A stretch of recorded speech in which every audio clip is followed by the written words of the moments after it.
இரண்டாவது லாக்டவுன் இந்த சங்காரக்காரன் எகிப்திலே நடமாடின போது, the second lockdown was when the destroyer walked in Egypt. இஸ்ரவேல் ஜனங்களை பார்த்து கர்த்தர் சொன்னார், விடியற் கால வரைக்கும் யாரும் வீட்டை விட்டு வெளியே வரக்கூடாது. The Lord told unto the children of Israel, till morning none of them should come out. இது one day lockdown. It was one day lockdown. இந்தியாவுல முதல் பிரதமர் மோடி ஒன் டே லாக்டவுன் தான் அறிவித்தார். First the Prime Minister of India, Modi, he gave the one day lockdown. உபாகமம் 12:22-23. Exodus 12:22-23. ஈசோப்பு கொழுந்துகளின் கொத்தை எடுத்து கிண்ணியில் இருக்கும் இரத்தத்தில் தோய்த்து அதில் இருக்கும் அந்த இரத்தத்தை வாசல் நிலைக்கால்களின் மேற்சட்டத்திலும் வாசலின் நிலைக்கால்கள் இரண்டிலும் தெளியுங்கள். விடியற்காலம் வரைக்கும் உங்களில் ஒருவரும் வீட்டு வாசலை விட்டு புறப்பட வேண்டாம். கர்த்தர் எகிப்தியரை அதம் பண்ணுகிறதற்கு கடந்து வருவார். நிலையின் மேற் சட்டத்திலும் வாசலின் நிலைக்கால்கள் இரண்டிலும் அந்த இரத்தத்தை காணும்போது கர்த்தர் சங்காரக்காரனை உங்கள் வீடுகளில் உங்களை அதம் பண்ணுகிறதற்கு வரவொட்டாமல் வாசற்படியை விலகி கடந்து போவார். And he shall take a bunch of hyssop and dip it in blood that is in the basin, and shall strike the lintel and the two side posts with the blood that is in the basin, and none of you shall go out at the door of his house until the morning, for the Lord will pass through to smite the Egyptians. And when he seeth the blood upon the lintel and on the two side posts, the Lord will not suffer the destroyer to come into your houses to smite you. இந்த வேத பகுதியில, in this scripture portion, எகிப்தில சங்காரக்காரன் பிரவேசித்து சங்கரிக்கும்படியாய் கடந்து வரக்கூடிய அந்த சந்தர்ப்பத்துல, the time when the destroyer would pass through the land of Egypt, அதிலே இஸ்ரவேல் ஜனங்கள் அழிந்து போகாத வண்ணம், that the Israelites may not be smitten, எகிப்தியரோடு சேர்ந்து இஸ்ரவேல் ஜனங்களும் சங்கரிக்கப்பட்டு போகாத வண்ணம், that the Israelites may not perish along with the Egyptians, கர்த்தர் ஒரு ஒன் டே லாக்டவுனை அவர் அறிவிப்பதை பார்க்கிறோம். we see that the Lord announces one day lockdown. கர்த்தருடைய பரிசுத்த நாமத்துக்கு மகிமை உண்டாகட்டும். Glory be to the holy name of the Lord. அதை யாத்திராகமம் 12 22 வசனத்தை வாசிக்கும்போது, in Exodus 12:22 when we read, ஈசோப்பு கொழுந்துகளின் கொத்தை எடுத்து taking the bunch of hyssop, கிண்ணியில் இருக்கும் இரத்தத்தில் தோய்த்து dip it in the blood that is in the basin, அதில் இருக்கும் அந்த இரத்தத்தை வாசல் நிலைக்கால்களின் மேற்சட்டத்திலும் and strike the lintel and the two side posts with the blood that is in the basin, வாசலின் நிலைக்கால்கள் இரண்டிலும் in the two side posts of the door, தெளியுங்கள். you have to strike it. இனி கவனமாய் கேளுங்கள். Listen carefully. அந்த வசனத்தின் முடிவு எப்படி இருக்கிறது? How is the end of that verse? விடியற்காலம் வரைக்கும், until morning, உங்களில் ஒருவனும், none of you, உங்களில் ஒருவரும், none of you வீட்டு வாசலை விட்டு புறப்பட வேண்டாம், shall not go out of the door of your house. One day முழுவதுமாக அந்த லாக்டவுன்ல, in that lockdown which was for the entire day, இருந்தாலும் அதை ஒன் டே என்று நாம் வைத்துக் கொள்ளலாம். let's keep it as one day. அப்ப விடியற்காலம் வரைக்கும், till morning, உங்களில் ஒருவரும், none of you வீட்டு வாசலை விட்டு புறப்பட வேண்டாம், shall not go out of the door of your house. 23 வசனத்தில், verse 23, கர்த்தர் எகிப்தியரை அதம் பண்ணுகிறதற்கு that the Lord may smite the Egyptians, கடந்து வருவார், he will pass through, நிலையின் மேற்சட்டத்திலும் upon the lintel, வாசலின் நிலைக்கால்கள் இரண்டிலும், and the two side posts, அந்த இரத்தத்தை காணும்போது, when he sees the blood, கர்த்தர் சங்காரக்காரனை உங்கள் வீடுகளில் உங்களை அதம் பண்ணுகிறதற்கு வரவட்டாமல், the Lord not suffer the destroyer to come into your houses to smite you, வாசற்படியை விலகி கடந்து போவார். the Lord will pass over the door. இன்றைக்கு நன்றாக நீங்க கவனித்து பாருங்க. you see very well these days, நீங்கள் குடியிருந்த தெருக்கள் வந்து குவாரண்டைன் பண்ணப்பட்டது. the streets that you dwell were quarantined. ஒவ்வொரு இடத்திலையும் இந்த வியாதி பிரவேசித்தது. This sickness entered into all places.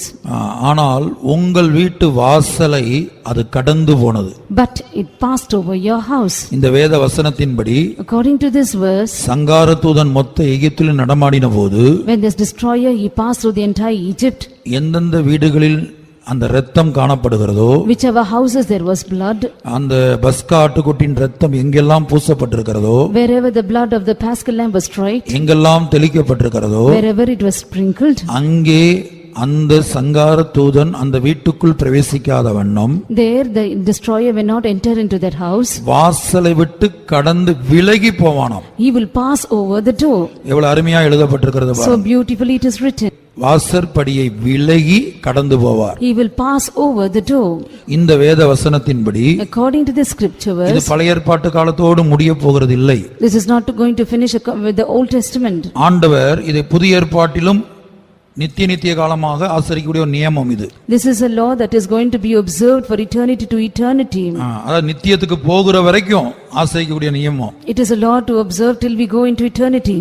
நித்தியத்துக்கு போன பிற்பாடும் After we go to eternity also, இயேசு கிறிஸ்துவுடைய பாடுகளை நினைவு கூறக்கூடியவர்களா தான் இருப்போம். we will be as ones who would remember the sufferings of Jesus. ஆகவே தான் வெளிப்படுத்தின விசேஷம் 5ஆம் அதிகாரத்துல Therefore in Revelation chapter 5, கர்த்தராகிய இயேசு கிறிஸ்து நித்தியத்தில் எப்படி இருக்கிறார்? how is Lord Jesus Christ in the eternity? அதாவது முந்தின நித்தியத்துல வார்த்தையாய் காணப்பட்டார். In the former eternity he was word. முந்தின நித்தியத்துல அவர் வார்த்தையாய் காணப்பட்டார். He was word in the former eternity. முந்தின நித்தியத்துல காணப்பட்ட இயேசுவுக்கு மாம்சமோ இரத்தமோ இல்ல.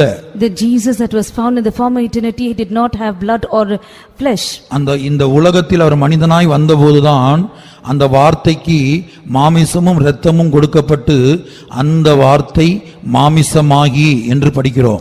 Now when he came to this world as a man, that is why the word of God it is written that word became flesh. கர்த்தருடைய பரிசுத்த நாமத்துக்கு உண்டாகட்டும். Glory be to the holy name of the Lord. அப்ப முந்தின நித்தியத்திலே வார்த்தையாய் காணப்பட்டவர் He who was found as a word in the former eternity, இந்த உலகத்துக்கு வந்தபோது அவருக்கு மாம்சமும் இரத்தமும் கொடுக்கப்பட்டது. when he came to this world, flesh and blood was given unto him. சிலுவையிலே அறையப்பட்டார். He was crucified on the cross, சரீரத்திலே பாடுபட்டார். suffered in the body, அவருடைய மாம்சம் கிழிக்கப்பட்டது. his body was torn, அவருடைய கடைசி சொட்டு இரத்தமும் சிந்தப்பட்டது. his last drop of blood was shed. ஆனால் இன்றைக்கு அவர் பரலோகத்திலே எப்படி இருக்கிறார் தெரியுமா? Today you know how he is in the heaven. அவர் எதற்காக அப்படி இருக்கிறார்? Why is he like that? நித்தியத்திலேயும் Kalvari பாடுகள் நினைவுறப்படுகிறது. Even in eternity the sufferings of the cross is remembered.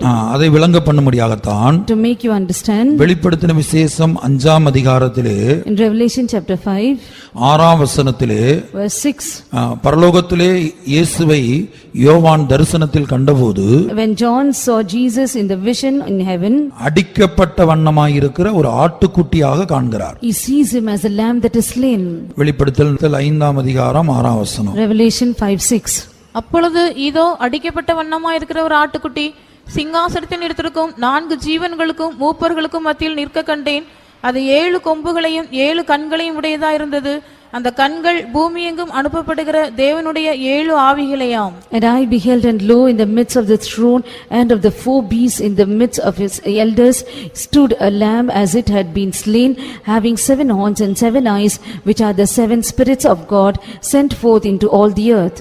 பஸ்கா ஆட்டுக்குட்டி இஸ்ரவேல் ஜனங்கள் மாத்திரமல்ல, The Paschal lamb, not only the children of Israel, எழுத்தின்படியான இஸ்ரவேல் ஜனங்கள் மாத்திரமல்ல, not only the literal children of Israel, ஆவிக்குரிய இஸ்ரவேலராகியும் நம்முடைய கர்த்தராகிய இயேசு கிறிஸ்து என்கிற பஸ்காவை ஆசரிக்க வேண்டும். we spiritual people have to observe the literal Paschal lamb Jesus Christ. இது நித்தியம் வரைக்கும் ஆசரிக்க வேண்டும். We have to observe it till eternity. இது ஒரு நியமமாய் கொடுக்கப்பட்டதாக எபிரேயர்ல படிக்கிறோம். In Hebrews it is written, it was given as a statute. ஆகவே தான் பரலோகத்திலே கர்த்தராகிய இயேசு கிறிஸ்துவை யோவான் எப்படி காண்கிறார்? Therefore in heaven how does John sees Lord Jesus Christ? அடிக்கப்பட்ட வண்ணமாய் இருக்கிற ஒரு ஆட்டுக்குட்டியாக காண்கிறார். He sees him as a lamb that is slain. அடிக்கப்பட்ட வண்ணமாக இருக்கிற ஒரு ஆட்டுக்குட்டியாக இயேசுவை காண்கிறார். He sees Jesus as a lamb that is slain. அப்ப அந்த அடிக்கப்பட்ட ஆட்டுக்குட்டி இயேசுடைய கல்வாரி பாடுகளை காட்டுகிறது. That lamb that is slain speaks about the sufferings of Jesus on the cross. கர்த்தருடைய பரிசுத்த நாமத்துக்கு உண்டாகட்டும். Glory be to the holy name of the Lord. இயேசு கிறிஸ்துவை குறித்து யோவான் ஸ்நானன் சொல்லும்போது, When John the Baptist he says about Jesus Christ, இதோ உலகத்தின் பாவத்தை சுமந்து தீர்க்கிற தேவாட்டுக்குட்டி.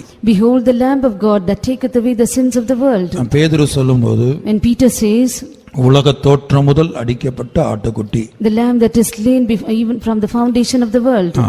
இங்கே நித்தியத்திலே யோவான் தரிசனத்தில் அடிக்கப்பட்ட வண்ணமாயிருக்கிற ஆட்டுக்குட்டியை அவர் சிங்காசனத்திலே காண்கிறார். In eternity he sees Jesus as the one that is slain.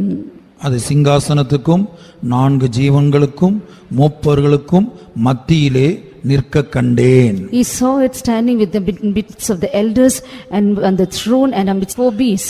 வெளிப்படுத்தல் 5ஆம் அதிகாரம் Revelation 5 6ஆம் வசனத்துல, in verse 6, இதோ அடிக்கப்பட்ட வண்ணமாய் இருக்கிற ஒரு ஆட்டுக்குட்டி lo stood a lamb that has been slain, சிங்காசனத்திற்கும் midst the throne 4 ஜீவன்களுக்கும் of the 4 beasts, மூப்பர்களுக்கும் in the midst of the elders, மத்தியிலே நிற்க கண்டே. I beheld and saw standing before it அப்ப அந்த அடிக்கப்பட்ட வண்ணமாய் இருக்கிற ஆட்டுக்குட்டி தான் the lamb that is slain, நம்முடைய கர்த்தராகிய இயேசு. our Lord Jesus Christ. ஆகவே தான் எபிரேயர்ல வாசிக்கும்போது Therefore, when we read in Hebrews, பஸ்காவை ஆசரிப்பது ஒரு நியமம் என்று படிக்கிறோம். we read that observing Passover is a statute. எபிரேயர் 11ஆம் அதிகாரம் Hebrews chapter 11, 28ஆம் வசனம். verse 28. விசுவாசத்தினாலே முதற்பேறானவைகளை சங்கரிக்கிறவன் இஸ்ரவேலரை தொடாதபடிக்கு அவன் பஸ்காவையும் இரத்தம் பூசுதலாகிய நியமத்தையும் ஆசரித்தான். Through faith he kept the Passover and the sprinkling of the blood, lest he that destroyed the firstborn should touch them. விசுவாசத்தினாலே முதற்பேறானவைகளை சங்கரிக்கிறவன் Now through faith the one who is destroying the firstborn, இஸ்ரவேலரை தொடாதபடிக்கு that he may not touch the Israelites, அவன் பஸ்காவையும் இரத்தம் பூசுதலாகிய நியமத்தையும் ஆசரித்தான். he kept the Passover and the sprinkling of the blood. இனி யாத்திராவும் திரும்புங்க. Let's turn to Exodus. அப்ப இதை எப்படி ஆசரிக்கணும்? How it should be observed. அங்க ஒரு லாக்டவுனை நாம் பார்க்கிறோம். There we see a lockdown. சங்கார தூதன் எகிப்து முழுவதும் நடமாடினான். The destroyer walked about all through Egypt. நல்லா கவனிங்க, அன்றைக்கு சங்கார தூதன் எகிப்துல மட்டும்தான் நடமாடினான். In those days we see that only the destroyer walked in Egypt. இன்றைக்கு முழு உலகத்திலும் கொரோனாவின் ரூபத்தில் நடமாடி கொண்டிருக்கிறான். Today in the form of corona he is moving about all over the world. நான் சொல்லி தெரிய வேண்டியதில்லை, லட்சக்கணக்கான ஜனங்கள் முழு உலகத்திலும் மரித்து கொண்டிருக்கிறார்கள். I don't have to tell that lakhs of people are dying in the whole world. ஒரு நாட்டிலும் எத்தனை பேர் மரணம், தினந்தோறும் மரணம். How many deaths in every day in these countries? இந்த பெங்களூர்ல கூட நீங்க பார்க்கலாம், தினந்தோறும் பெங்களூர்ல எத்தனை பேர் மரணம். In Bangalore you can see how many of them died every day. தினந்தோறும் மரணம். Every day there are deaths. முழு உலகத்திலும் தினந்தோறும் மரணம். Whole world there are deaths. அப்ப நாம் செய்ய வேண்டியது என்ன? What is that we have to do? அதிகாலையில் அவரை தேட வேண்டும். Early morning we have to seek the Lord. தேடுவது மாத்திரமல்ல, Not just seek him, அவருடைய இரத்தத்தை. his blood. பழைய ஏற்பாட்டு காலத்துல பஸ்கா ஆட்டுக்குட்டியின் ரத்தம். In the Old Testament period it's the blood of the Passover. இந்த புதிய ஏற்பாட்டு காலத்துல In the New Testament, இயேசுவின் ரத்தம். blood of Jesus. அத வாயைத் திறந்து அறிக்கையிட வேண்டும். You have to open your mouth and confess. அந்த ஒரு வசனத்தை மட்டும் வாசிங்க. விடியற் காலம் வரைக்கும் வீட்டை விட்டு வெளியே வரக்கூடாது. யாத்திராகமம் 12ஆம் அதிகாரம் 22ஆம் வசனம். Exodus 12:22. ஈசோப்பு கொழுந்துகளின் கொத்தை எடுத்து கிண்ணியில் இருக்கும் இரத்தத்தில் தோய்த்து அதில் இருக்கும் அந்த இரத்தத்தை வாசல் நிலைக்கால்களின் மேற்சட்டத்திலும் வாசலின் நிலைக்கால்கள் இரண்டிலும் தெளியுங்கள். விடியற்காலம் வரைக்கும் உங்களில் ஒருவரும் வீட்டு வாசலை விட்டு புறப்பட வேண்டாம். And he shall take a bunch of hyssop and dip it in the blood that is in the basin and strike the lintel and the 2 side posts with the blood that is in the basin, and none of you shall go out at the door of his house until the morning. கர்த்தர் மோசேயின் இடத்துல தான் சொன்னார். The Lord told unto Moses. மோசே ஜனங்கள்ட்ட சொன்னான். Moses told the people. இதே போல கர்த்தர் இன்னிடத்துல பேசினதை உங்களுக்கு அறிவிச்சிருக்கிறோம். மார்னிங் பிரைசிங் எல்லா வீடுகளிலும் நடக்க வேண்டும். கடந்த நாட்களே சொல்லியிருக்கிறோம். The Lord spoke to me and I've informed in morning praising in all houses has to be conducted. அடுத்து கொஞ்ச நாள் கழிச்சு கர்த்தர் இன்னொரு வார்த்தையை சொன்னார். Afterwards, after a few days, the Lord told another word. ஸ்தோத்திர ஜெபத்தை முடிக்கும் போது, when the end of praising, இயேசுவின் இரத்தத்தை உறிஞ்சி குடிக்கிறேன், இயேசுவின் இரத்தத்தை உறிஞ்சி குடிக்கிறேன் என்று அறிக்கை பண்ண வேண்டும் என்று சொல்ல சொன்னார். The Lord told me to confess, saying that you have to say, I suck up the blood of Jesus, I suck up the blood of Jesus. இப்போ நாம் என்ன பார்க்கிறோம்? What do we see? கர்த்தர் சொன்னது அதிகாலை ஸ்தோத்திர ஜெபம் பண்ணணும். Every morning you have to do praising. அந்த ஜெபத்தை முடிக்கும் போது, when you finish that prayer, நான் என் இயேசுவின் இரத்தத்தை உறிஞ்சி குடிக்கிறேன், I am sucking of the blood of Jesus. இது ஒரு வசனம். It's a verse. இயேசு சொன்ன வசனம். Verse that Jesus said. யோவான் 6:54. John 6:54. என் மாம்சத்தை புசித்து என் இரத்தத்தை பானம் பண்ணுகிறவனுக்கு நித்திய ஜீவன் உண்டு. He that eateth my flesh and drinketh my blood has eternal life. அப்ப இரத்தத்தை பானம் பண்ணுகிறவன் என்று சொன்னா, when we say he that drinketh my blood, மூல பாஷையில இரத்தத்தை உறிஞ்சி குடிப்பவனுக்கு. in the original translation he that sucketh the blood. கிரேக்க பாஷையில பீனோ என்று எழுதப்பட்டிருக்குது. in the Greek translation it says pino. Beino என்று சொன்னா to imbibe னு மொழிபெயர்த்திருக்காங்க. in pino means to imbibe. இன்னொரு அர்த்தம் மனதில கிரகித்து கொண்டே இருக்கணும். in the other meaning is to meditate in the mind. அதனால தான் ஆண்டவருடைய சத்தம் சொன்னது இயேசுவின் இரத்தத்தை உறிஞ்சி குடிக்கிறேன்னு அறிக்கையிடுங்க. that is why the word of God came to me saying that you need to suck up the blood of Jesus. அப்ப ஒரு இரவு முழுவதும், one whole night, வீட்டு வாசலை விட்டு வெளியே வரக்கூடாது. should not come out of the door of your house. இது கர்த்தர் மோசேயின் மூலமாக ஜனங்களுக்கு இஸ்ரவேல் ஜனங்களுக்கு கொடுத்த lockdown. This is the lockdown which the Lord gave through Moses to the people. அப்ப ஜனங்க அதுக்கு கீழ்ப்படிந்தாங்க. People obeyed. ரெண்டு காரியத்துக்கு கீழ்ப்படிந்தாங்க. They obeyed to two things. ஒன்னு வீட்டு வாசலை விட்டு வெளியே யாரும் போக கூடாது. விடிய காலம் வரைக்கும் வெளியில யாரும் போக கூடாது. Till the morning none of them should come out with the door of the house. அதுக்கும் கீழ்ப்படிந்தாங்க. They obeyed to that. இரண்டாவது, Secondly, இரத்தத்தை தெளிக்க வேணும். they have to sprinkle the blood. அதுக்கும் கீழ்ப்படிந்தாங்க. That also they obeyed. சங்கார தூதன் கடந்து போகிற வேளையில் When the destroyer passes, வீட்டுக்குள் இருப்பவன் இஸ்ரவேலனா எகிப்தியனா என்று அவன் பார்க்கவில்லை. he will not see that whether the person inside the house is an Egyptian or an Israelite. பரிசுத்தவானா பாவியா என்று பார்க்கவில்லை. He will not see whether he is a sinner or a saint. அந்த சங்கார தூதனுக்கு அடையாளம் என்ன? What is the sign of that destroyer? ஒரே ஒரு காரியத்தை கர்த்தர் பார்க்கும்படியாய் சொல்லி இருந்தார். God had told him to see only one thing. வீட்டின் நிலைக்காலின் மேல் சட்டத்தில் இரத்தம் பூசப்பட்டிருக்கிறதா? Whether the blood is smeared on the side posts and the lintels. அந்த இரத்தம் பூசப்பட்ட வீடுகளிலே அவன் பிரவேசிக்காமல், that he may not enter into the house that is smeared with the blood. அதாவது மரணம் அங்கே பிரவேசிக்கவில்லை. Or death did not enter in. இரத்தம் எங்கே பூசப்பட்டிருந்ததோ அங்கே மரணம் பிரவேசிக்கவில்லை. Where blood was smeared there was no death in. நமக்கு பஸ்கா ஆட்டுக்குட்டியின் இரத்தம் அல்ல. For us it is not the blood of the Paschal lamb. ஒரு விதத்தில் அந்த பஸ்கா ஆட்டுக்குட்டி என்பது இயேசுவின் இரத்தத்துக்கு நிழலாட்டமாக இருக்கிறது. One side the blood of the Paschal lamb is a shadow for the blood of Jesus. நம்முடைய பஸ்காவாகிய கிறிஸ்து நமக்காக பலியிடப்பட்டிருக்கிறாரே என்று படிக்கிறோம். We read that our Passover Jesus has been slain. நமக்கு ஆட்டுக்குட்டியின் இரத்தம் அல்ல. For us it is not the blood of the lamb. எழுத்தின்படியான ஆட்டுக்குட்டியின் இரத்தம் அல்ல. Not the literal blood of the lamb. இயேசுவின் விலையேறப்பட்ட இரத்தம் நமக்காக தெளிக்கப்பட்டது. The precious blood of Jesus was sprinkled for us. எழுத்தின்படியாக ஒவ்வொரு வீடுகளிலும் இயேசுவின் இரத்தம் தெளிக்கப்பட்டது. Literally the blood of Jesus was sprinkled upon each house. எழுத்தின்படியாக தெளிக்கப்பட்டது மாத்திரமல்ல, Not just literally it was sprinkled. எபிரேயர் 3ஆம் அதிகாரம் 6ஆம் வசனத்திலே In Hebrews 3:6 நாமே அவருடைய வீடு என்று படிக்கிறோம். we read that we are his house. நம்முடைய சரீரமே தேவனுடைய வீடு என்று படிக்கிறோம். We read that our body is his house. இங்கே காணப்படுகிற ஒவ்வொரு தேவனுடைய பிள்ளையும், Every child of God that is found here, உங்கள் வீட்டிலே காணப்படுகிற ஒவ்வொரு நபரும், each individual found in your houses, அவர்கள் இயேசுவை விசுவாசிக்கிறவர்களாய் இருந்தால், if they believe Jesus, அவர்கள் இயேசுவின் நாமத்தின் மேல் விசுவாசம் உள்ளவர்களாய் இருந்தால், if they had faith on the name of our Jesus, மேல் நம்பிக்கை உள்ளவர்களாய் இருந்தால், if they had hope on him, அவர்களே தேவனுடைய வீடு என்று எழுதப்பட்டிருக்கிறது. it is written that they are his house. ஆகவே எழுத்தின்படியான வீட்டின் மேல் மாத்திரமல்ல, Not just upon the literal house, நம்முடைய சரீரமாகிய வீடு, upon the house that is our body. நம்முடைய சரீரமாகிய வீடு என்று சொல்லும்போது When we say our house that is our body, நம்முடைய ஆவி, ஆத்தும, சரீரம், it is our body, soul and spirit. இது மூன்றும் சேர்ந்துதான் நம்முடைய சரீரமாகிய வீடு. Including these three things, it is body which is the house. இவை ஒவ்வொன்றின் மேலும் இயேசுவின் இரத்தம் தெளிக்கப்பட்டது. Blood of Jesus was sprinkled on each of it. தினந்தோறும் அதிகாலையில் எழும்பி நீங்கள் கர்த்தரை தேடினீர்களோ இல்லையோ, Whether you sought the Lord early in the morning or not, நீங்கள் இயேசுவின் இரத்தத்தை அறிக்கையிட்டீர்களோ இல்லையோ, whether you confess the blood of Jesus or not, ஆனால் தினந்தோறும் இயேசுவின் இரத்தத்தை ஒவ்வொரு குடும்பத்தின் மேலும் நாங்கள் தெளித்திருக்கிறோம். every day we sprinkle the blood of Jesus upon each house. ஒவ்வொரு குடும்பத்திலுள்ள ஒவ்வொரு தனிப்பட்ட நபர் மேலும் இயேசுவின் இரத்தத்தை தெளித்திருக்கிறோம். We have sprinkled the blood of Jesus upon each individual of the house. எழுத்தின்படியான வீட்டின் மேலும் தெளித்தோ, We sprinkled upon the literal house. ஆவிக்குரிய பிரகாரமாக உங்களுடைய சரீரமாகிய வீட்டின் மேல் ஆவி, ஆத்தும, சரீரத்திலும் தெளித்தோ. We sprinkled upon your spiritual body which is a body, soul and spirit. பிரேசட்டவுன்ல ஒவ்வொரு விசுவாசி குடும்பத்தின் மேலும், And the believers of the Fraser Town, இந்த பிரேசட்டவுன்ல உள்ள ஒவ்வொரு ஊழியர்களையும், every servant of God of Fraser Town, இந்த பெங்களூர் சென்ட்ரல் உள்ள ஒவ்வொரு விசுவாசி குடும்பத்தின் மேலும், every believer family in this Bangalore center, ஒவ்வொரு குடும்பத்தில் உள்ள ஒவ்வொரு தனிப்பட்ட நபரையும், every individual of that family, இந்த பெங்களூர் சென்ட்ரல்ல ஒவ்வொரு ஊழியக்கார சகோதர சகோதரிகளையும், every brother and sister of this Bangalore center,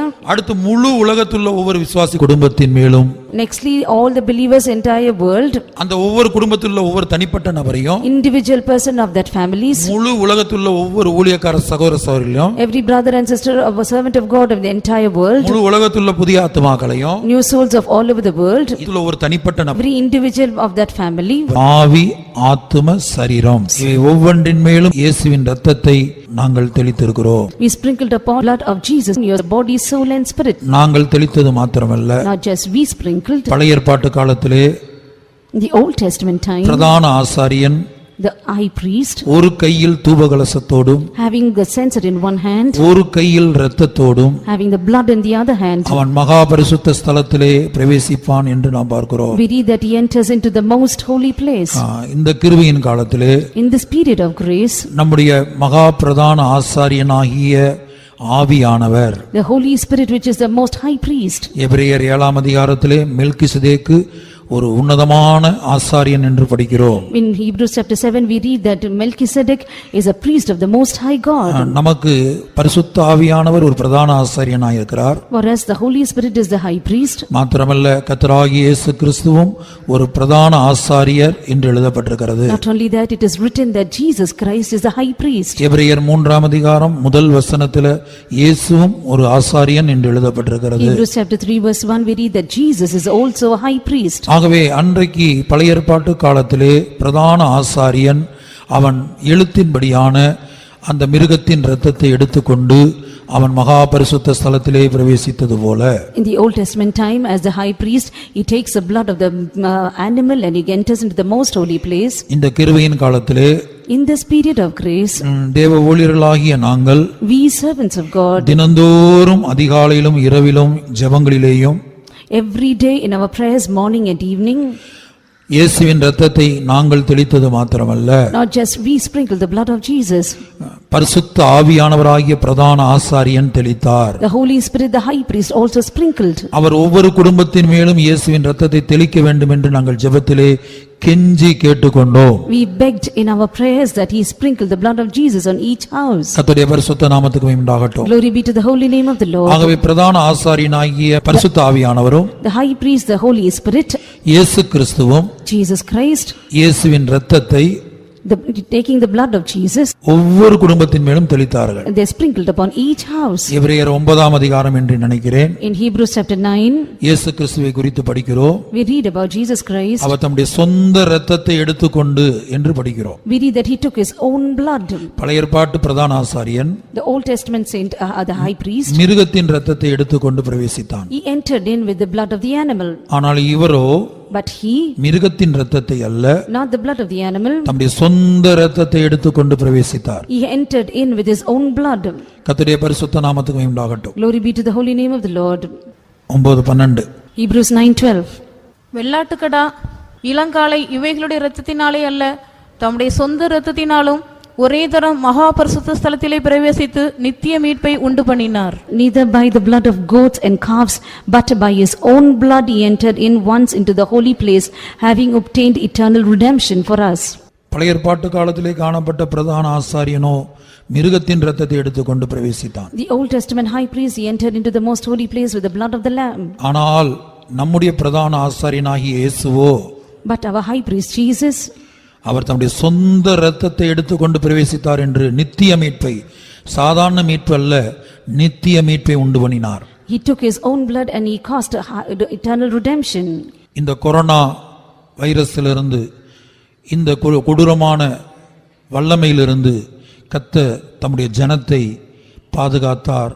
நித்திய மீட்பை ஒவ்வொரு குடும்பத்திலும் உண்டு பண்ணினார். From this wicked power, from this wicked coronavirus, the Lord preserved each family and gave them eternal redemption.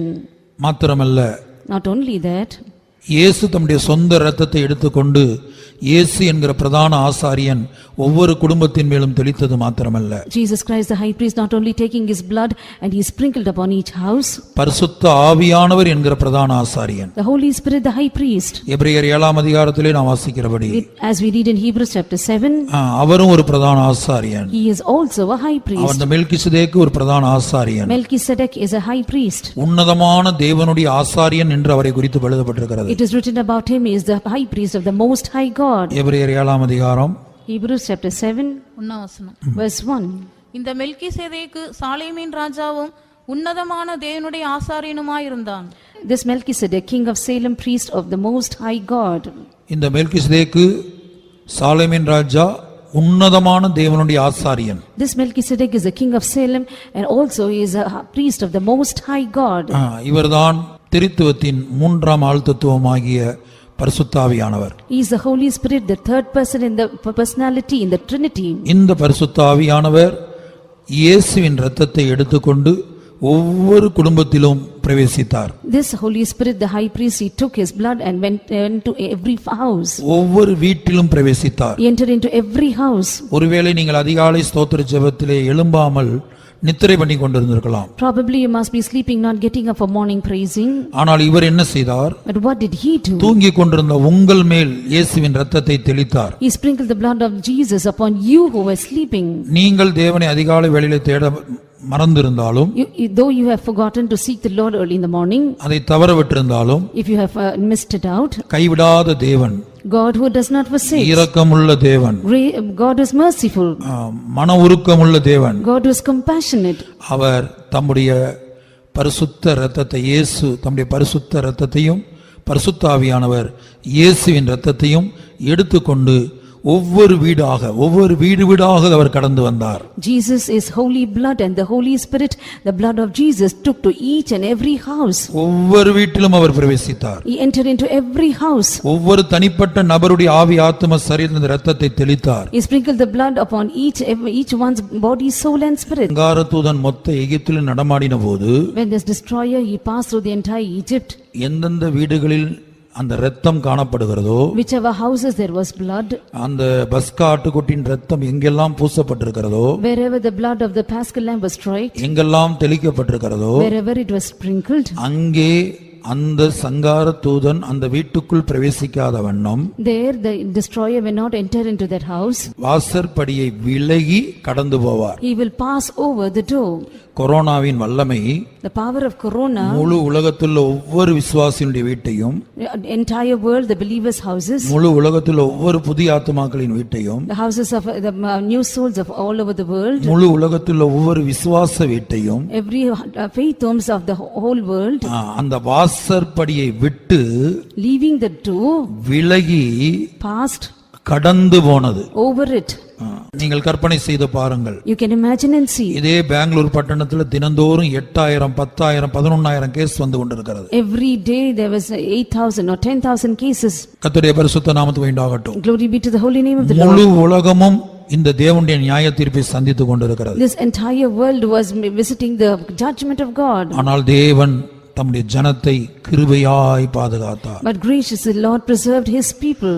கர்த்தருடைய பரிசுத்த நாமத்துக்கு மகிமையுண்டாகட்டும். Glory be to the holy name of the Lord. இப்ப புதிய ஏற்பாட்டுல உங்களுக்கு ஆண்டவர் என்ன சொல்றார்? The New Testament, what does the Lord tell you? இந்த வார்த்தைகளை முழு உலகத்திலிருந்து எங்க யார் கேட்டாலும், Whoever is listening in the whole world, அதிகாலை ஸ்தோத்திர ஜெபம் பண்ணுங்க.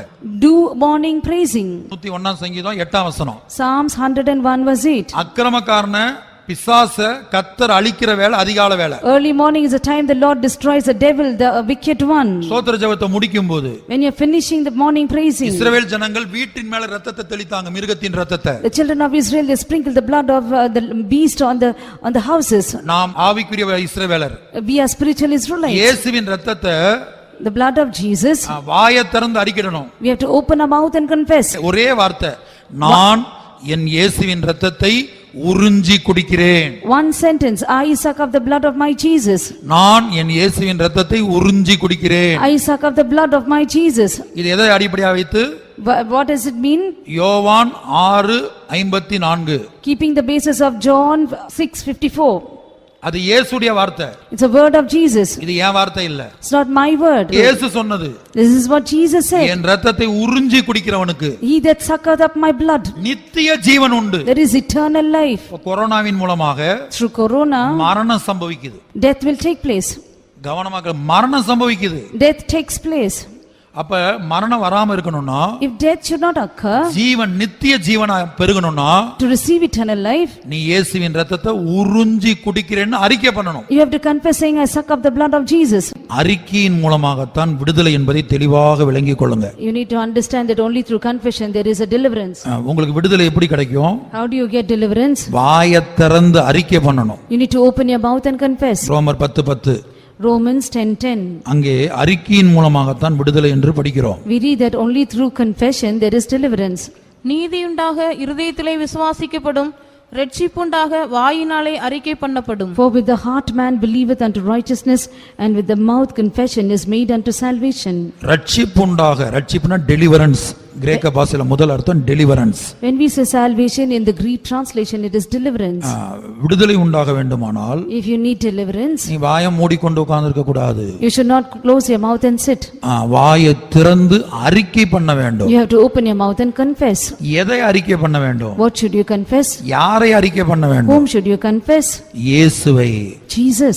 நாம் பார்த்தபடி அடிக்கப்பட்ட வண்ணமாய் இருக்கக்கூடிய அந்த ஆட்டுக்குட்டி ஆனவரை, And the lamb that is slain, அவரை அறிக்கை பண்ண வேண்டும். you need to confess him. கர்த்தருடைய பரிசுத்த நாமத்துக்கு உண்டாகட்டும். Glory be to the holy name of the Lord.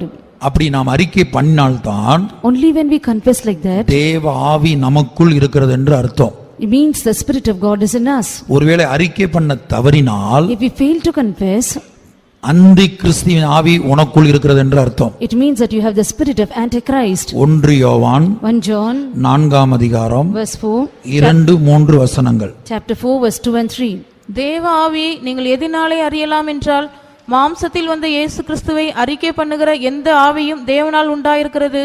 மாம்சத்தில் வந்த இயேசு கிறிஸ்துவை அறிக்கை பண்ணாத எந்த ஆவியும் தேவனால் உண்டானதல்ல. வருமென்று நீங்கள் கேள்விப்பட்ட அந்தி கிறிஸ்துவினுடைய ஆவி அதுவே, அது இப்பொழுதும் உலகத்தில் இருக்கிறது. Hereby know ye the Spirit of God, every spirit that confesseth that Jesus Christ is come in the flesh is of God, and every spirit that confesseth not that Jesus Christ is come in the flesh is not of God, and this is that spirit of Antichrist whereof ye have heard that it should come. இப்ப நான் ஒரு ஊழியக்காரனா இருக்கிறேன், I am a servant of நீ God. ஒரு விசுவாசியா இருக்கலாம். You may be a believer. நாம் இருவருமே அபிஷேகம் பண்ணப்பட்டிருக்கிறோம். Both of us are anointed. நாம் இருவருமே பல வருடங்களாக இந்த சத்தியத்தில் இருக்கிறோம். For many years we both are in this truth. ஆனா இயேசுவின் பாடுகளையோ, The sufferings of Jesus, இயேசு சிந்தின இரத்தத்தையோ, the blood that Jesus shed, அவருடைய தழும்புகளையோ or his stripes, நாம் அறிக்கையிட வெட்கப்படுவோமானால் if we feel shy to confess, விடுதலை கிடைக்காது. we will not get deliverance. முதலாவது விடுதலை கிடைக்காது. Firstly, we won't get delivered. இரண்டாவது தேவ ஆவி நமக்குள்ள இருக்காது. Secondly, the Spirit of God would not be in us.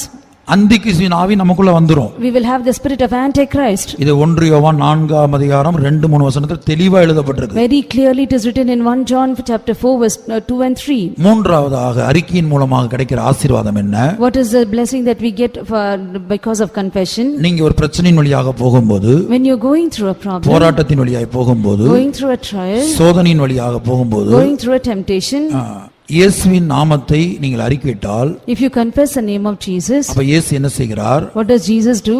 உடனே Immediately, இப்ப காலையில 4:05 அதிகாலை 4 மணி 5 நிமிஷத்துக்கு early morning before 4 to 5, நீங்க இயேசுவே, Jesus, பிதாவே, Father, ஆவியானவரே, Spirit of God, திரித்துவ தேவனே, Triune God, எனக்காக இரத்தம் சிந்தின என் இயேசுவே, my Jesus who shed blood for me, எனக்காக நொறுக்கப்பட்ட என் இயேசுவே, my Jesus who was bruised for me, என் பாவங்களுக்காக சிலுவையில் அறையப்பட்ட இயேசுவே, my Jesus crucified for my sins, என்னுடைய பாவங்களுக்காக முகத்திலே காரி துப்பப்பட்ட இயேசுவே, my Jesus in whose face was spat because of me.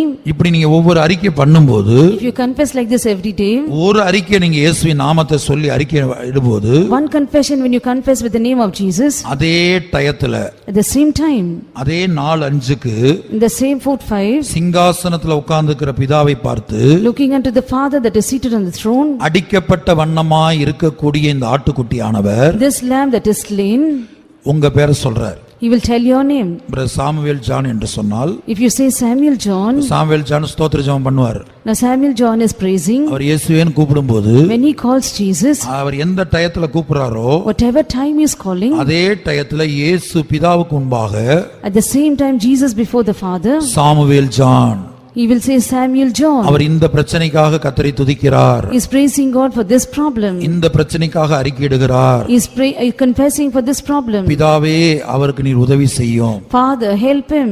இயேசு சொல்றார். Jesus will say. அதை எங்க படிக்கிறோம்? Where do we read? மத்தேயு 10 அதிகாரம் Matthew chapter 10. இயேசு சொல்லுகிறார், Jesus says, 32-33 verse 32-33. மனுஷர் முன்பாக என்னை அறிக்கை பண்ணுகிறவன் எவனோ அவனை நானும் பரலோகத்தில் இருக்கிற என் பிதாவின் முன்பாக அறிக்கை பண்ணுவேன். மனுஷர் முன்பாக என்னை மறுதலிக்கிறவன் எவனோ அவனை நானும் பரலோகத்தில் இருக்கிற என் பிதாவின் முன்பாக மறுதலிப்பேன். Whosoever therefore shall confess me before men, him will I confess also before my Father which is in heaven. And whosoever shall deny me before men, him will I also deny before my Father which is in heaven. அப்ப மனுஷன் முன்பாக என்னை அறிக்கை பண்ணுகிறவன் எவனோ. Whosoever confesses me before my Father. அப்ப இதுல இருந்து என்ன தெரிகிறது? What do you understand before this? எல்லாரும் அறிக்கை பண்ண மாட்டாங்க. Everyone will not confess. அறிக்கை பண்ண வெட்கப்படுவாங்க, வாயை திறக்க வெட்கப்படுவாங்க. They will be finding shame to open their mouth and confess. ஒரு வீட்ல 6 பேர் இருந்தா ஒரு ஆள் அறிக்கை பண்ணுவாங்க. If there are 6 people in a house, one person will confess. இல்ல 2 ஆள் அறிக்கை பண்ணுவாங்க. Or 2 people will confess. மற்றவங்க வாயை திறக்க வெட்கப்படுவாங்க. Others will find shy to open their mouth. ஆகவே தான் எவனோ என்று சொல்லுகிறார். That is why it is written, whosoever. மனுஷர் முன்பாக என்னை அறிக்கை பண்ணுகிறவன் எவனோ. Whosoever confesses me before men. அப்ப அவனை நான் என்ன செய்றேன்? என் பிதாவின் முன்பாக அறிக்கை பண்ணுகிறேன். Him will I confess also before my Father. இதுதான் அறிக்கையில் கிடைக்கிற 3வது ஆசீர்வாதம். This is the third blessing we get from the confession. இனி 4வது ஆசீர்வாதத்தை குறித்து லூக்கால படிக்கிறோம். The fourth blessing we read in Luke. லூக்கா 9ஆம் அதிகாரம் Luke chapter 9 26ஆம் வசனம். verse 26. என்னை குறித்தும் என் வார்த்தைகளை குறித்தும் எவன் வெட்கப்படுகிறானோ அவனை குறித்து மனுஷகுமாரனும் தம்முடைய மகிமையோடும் பிதாவின் மகிமையோடும் பரிசுத்த தூதர்களின் மகிமையோடும் வரும்போது வெட்கப்படுவார். And for whosoever shall be ashamed of me and of my words, of him shall the Son of Man be ashamed when he shall come in his glory and in his Father's and of the holy angels. என்னை குறித்தும், முதலாவது என்னை குறித்தும். Firstly about me. அதாவது அதைத்தான் நாம் படித்தோம் 1 யோவான் 4ஆம் அதிகாரத்துல மாம்சத்துல வந்த இயேசுவை. That's what we read in 1 John chapter 4 verse 2, that he that came in the flesh. அவர் அறிக்கை பண்ண வேணும். You have to confess him. என்ன குறித்தும், About me. என் வார்த்தைகளை குறித்தும். About my words. அதை அறிக்கை பண்றதுக்கோ அவருடைய நாமத்தை சொல்வதற்கோ, Whether to confess or tell his name. உலக மனிதர்கள் மத்தியிலோ Amidst the people of the world. உலக பிரகாரமான காரியங்கள் ஆதாயங்களுக்காகவோ For the worldly needs and needs. நாம் நம்முடைய ரட்சிப்பை, We our நாம் salvation. நம்முடைய இயேசுவை, We our Jesus. நாம் பெற்றுக்கொண்ட அபிஷேகத்தை, The anointing that we've received. பெற்றுக்கொண்ட விடுதலையை The deliverance that we received. சாட்சி சொல்வதற்கு, To testify. அறிக்கை பண்ணுவதற்கு, To confess. அவருடைய நாமத்தை உச்சரிப்பதற்கு To pronounce his name. வெட்கப்படுவோமானால், If we are ashamed. அப்ப என்னை குறித்தும் என் வார்த்தைகளை குறித்தும் வெட்கப்படுகிறவன் எவனோ. Now he that is ashamed of me and my words. அவனை குறித்து தேவன் எப்போ வெட்கப்படுவார்? When will the Lord be ashamed of him? மனுஷகுமாரனும் When the Son of Man. தம்முடைய மகிமையோடும் When he comes in his glory. பிதாவின் மகிமையோடும் Glory of his Father. பரிசுத்த தூதர்களின் மகிமையோடும் Glory of the holy angels. வரும்போது When he cometh. வெட்கப்படுவார். Shall be ashamed. அப்ப இதுதான் ரகசிய வருகை. This is the secret coming. அறிக்கை பண்ண நாம் வெட்கப்பட்டால் நம்மை தம்முடைய ரகசிய வருகையில் சேர்த்துக்கொள்ள இயேசுவும் வெட்கப்படுவார், கைவிட்டு விட்டு போயிடுவார். We are ashamed to confess the name of Jesus, that he would be ashamed to confess our name, and we will be left behind in his coming. அறிக்கை ஏன் பண்ணணும் இப்ப நம்ம பார்த்துட்டோம். We saw why we should confess. அறிக்கை பண்றதுனால விடுதலை, There's deliverance of confession. அறிக்கை பண்றதுனால தேவாவி நமக்குள்ள இருக்குது. Because we confess there is Spirit of God in us. அறிக்கை பண்ணாவிட்டா அந்திகிறிஸ்து ஆவி இருக்குது. If we do not confess, there's a spirit of Antichrist in us. அறிக்கை பண்ணும்போது நம்முடைய பேரை இயேசு பரலோகத்துல சொல்றார் பிதாவுக்கு முன்பாக. When we confess, the Lord tells our name before God the Father. அறிக்கை வெட்கப்படாம பண்ணா ரகசிய வரிகள் எடுத்துக்கொள்ளப்படலாம். If we confess without being ashamed, then we will be caught up in the secret நாம் coming. எல்லாரும் நம்முடைய கண்களை மூடுவோம். Let's all close our eyes. தேவன் ஒருவர் உண்டு என்கிற விசுவாசம் நமக்குள்ள இருக்குது. We have a faith that there is a God. அவர் தம்மை தேடுகிறவருக்கு பலன் அளிக்கிறவர். He is a rewarder of them that diligently seek him. நேற்றைய தினத்தில் தேவனை எப்படி தேட வேண்டும் என்று பல காரியங்களை பார்த்தோம். Many things we saw as to how we have to seek the Lord. இன்றைய தினத்தில் நாம் எப்படி தேவனை தேட வேண்டும், Today how we have to seek the Lord. அதிகாலையில தேட வேண்டும் என்று நேற்றைய தினத்திலும் பார்த்தோம். Yesterday also we saw that we have to seek the Lord early morning. இன்றைக்கு கூடுதலாக என்ன பார்த்திருக்கிறோம்? Now today in addition, what did we see? நம்முடைய சரீரத்துல In our body. 3 காரியங்கள் இருக்கு. ஆவி, ஆத்மா, சரீரம் 3. There are 3 things in the body, soul and spirit. இந்த 3லயும் இயேசுடைய கல்வாரி பாடுகளை சுமக்கணும். In these 3 things we have to endure the sufferings of Jesus. மனதுல தியானிக்கணும், Meditate in mind. இருதயத்துல தியானிக்கணும், Meditate in heart. வாயினால அறிக்கையிடணும். Confess with mouth. இப்படி இயேசுடைய கல்வாரி பாடுகளை, The sufferings of the Calvary's cross, அவருடைய இரத்தத்தை, his blood, அவருடைய தழும்புகளை, his stripes, அவருடைய எலும்புகளை his bones, இந்த கொரோனா காலத்துல the period of corona. வாயை திறந்து அறிக்கையிடணும். அந்த அறிக்கை பண்ணாதான் விடுதலை. Only when you confess that deliverance, இப்போது இந்த வல்லமை உங்களை தொடாது. then this power will not touch you. உத்திராகமம் 12 22 23. Exodus 12:22-23.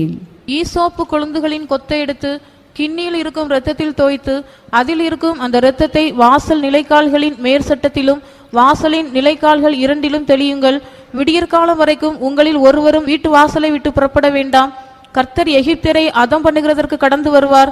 நிலையின் மேற் சட்டத்திலும் வாசலின் நிலைக்கால்கள் இரண்டிலும் அந்த இரத்தத்தை காணும்போது கர்த்தர் சங்காரக்காரனை உங்கள் வீடுகளில் உங்களை அதம் பண்ணுகிறதற்கு வரவொட்டாமல் வாசற்படியை விலகி கடந்து போவார். And he shall take a bunch of hyssop and dip it in blood that is in the basin, and shall strike the lintel and the two side posts with the blood that is in the basin, and none of you shall go out at the door of his house until the morning, for the Lord will pass through to smite the Egyptians.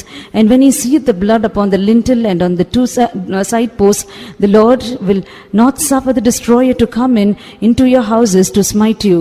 இந்த வேத வசனத்தின்படி According to this verse, சங்காரதூதன் மொத்த எகிப்தில் நடமாடின போது when this destroyer he passed through the entire Egypt, எந்தெந்த வீடுகளில் அந்த இரத்தம் காணப்படுகிறதோ, whichever houses there was blood, அந்த பஸ்கா ஆட்டுக்குட்டியின் இரத்தம் எங்கெல்லாம் பூசப்பட்டிருக்கிறதோ, wherever the blood of the Paschal lamb was striped, எங்கெல்லாம் தெளிக்கப்பட்டிருக்கிறதோ, wherever it was sprinkled, அங்கே அந்த சங்கார தூதன் அந்த வீட்டுக்குள் பிரவேசிக்காத வண்ணம் there the destroyer will not enter into that house. வாசலை விட்டு கடந்து விலகி போவானாம். He will pass over the door. வாசற்படியை விலகி கடந்து போவார். He will pass over the door. பிரதான ஆசாரியனாகிய பரிசுத்த ஆவியானவரும், The high priest, the Holy Spirit, இயேசு கிறிஸ்துவும் Jesus Christ, இயேசுவின் இரத்தத்தை taking the blood of Jesus, ஒவ்வொரு குடும்பத்தின் மேலும் தெளித்தார்கள். they sprinkled upon each house. அவை கொரோனாவின் வல்லமை The power of corona, முழு உலகத்தில் ஒவ்வொரு விசுவாசியுடைய வீட்டையும், the entire world, the believers' houses, முழு உலகத்தில் ஒவ்வொரு புதிய ஆத்துமாக்களின் வீட்டையும், the houses of the new souls of all over the world, முழு உலகத்தில் ஒவ்வொரு விசுவாச வீட்டையும், every faith homes of the whole world, அந்த வாசற்படியை விட்டு leaving the door, விலகி passed கடந்து போனது.